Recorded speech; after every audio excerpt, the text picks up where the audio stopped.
el presidente Petro dice que estamos muy bien, que es una maravilla, que son exageraciones, que está funcionando su gobierno en seguridad, cuando todo esto ha sido un fracaso. Esta violencia viene desde 1964, donde estaba Guillermo Valencia, del Cauca de presidente, el abuelo de Paloma Valencia, y que decidió que el control territorial iba a ser con operaciones militares. Se crean las primeras autodefensas según la Comisión de la Verdad y tenemos la creación de las FARC por la Operación Marquetalia y del ELN.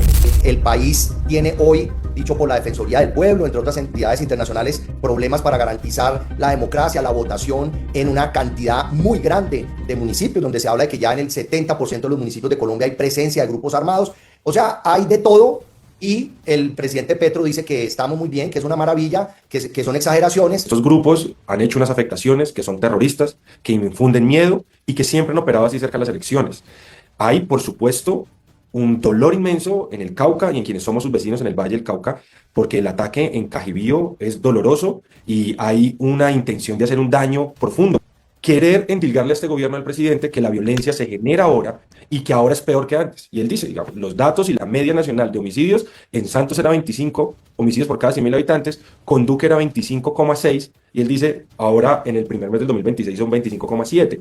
Es decir, tenemos una violencia que siempre ha generado muerte en Colombia, atentados terroristas y daños a la población civil, que han fracasado los anteriores gobiernos y que ahora también se ha fracasado y fracasará el siguiente. Es un descaro de Petro la forma en que se expresó esta gráfica, porque lo hizo de manera mentirosa. El presidente dice que tenemos menos de lo que nos entregaron en cultivos de coca. Y la misma gráfica muestra que en el 2022, cuando entregó Duque, habían 218.000 hectáreas de coca. Y en el 2025, que es cuando él muestra la cifra, hay 258.144. O sea, hay más. Y el gobierno de él, pues es una vergüenza. De nuevo, la gráfica muestra que el problema no arranca en el 2022. El 2022 continúa, pero donde viene la curva creciente, cuando se recibe con menos de 100.000 hectáreas, es en el gobierno de Duque. Y entrega en el 2022 más de 200.000 hectáreas, que es el gobierno del Centro Democrático. En ese sentido, de nuevo, cuando recibieron más de 90.000 familias que se vincularon, que confiaron en el Estado, no en los gobiernos, en el Estado y en el acuerdo de paz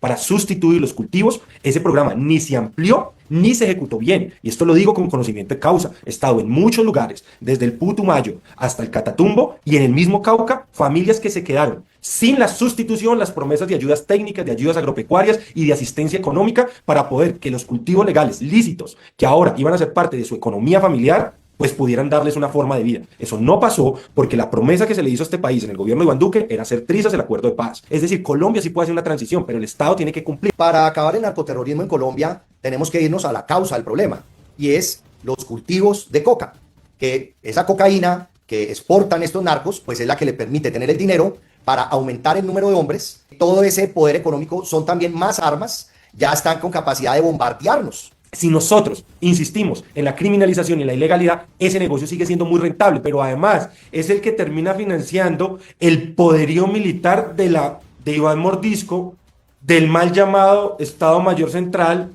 de Calarcá y de las disidencias terroristas y narcotraficantes de las FARC. Y este país y la clase política y el Congreso no ha sido capaz de dar un debate sobre cómo les quitamos esa financiación, cómo les quitamos ese flujo de dinero. Ese es parte del debate que habrá que dar. Piden seguridad, pero no quieren actuar de una forma que les corten el chorro a la plata que financia la guerra. Tengo una diferencia muy grande con personas como Duvalier. Si ustedes miran lo que ha pasado en Colombia, Álvaro Uribe Vélez dejó el país con 47.000 hectáreas de coca. Íbamos en disminución de la causa del problema.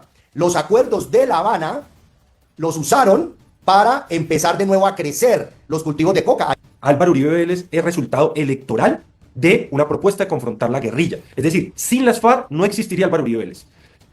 Ese es la presencia en la democracia y la violencia, solo que eso ya no es suficiente para que este país elija al nuevo presidente de este país. Espero que Iván Cepeda no mezcle la política de seguridad ni subordine a las fuerzas públicas del Ministerio de Defensa a la política de paz. Él, que es un hombre, digamos, que toda la vida se ha dedicado a construir paz, salidas negociadas y defensa de los derechos humanos.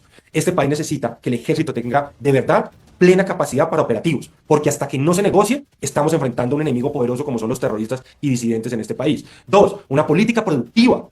Y esa política productiva pues permita generar empleo. Es que hoy el 60% de los colombianos no tiene acceso a un empleo. Y tres, pues que podamos redistribuir las oportunidades, redistribuir el acceso a un bienestar que genere el Estado. Si hacemos esas tres cosas bien, yo le aseguro que Cali, el Valle y los lugares, digamos, con mayor violencia en Colombia podrían avanzar y tener un país distinto.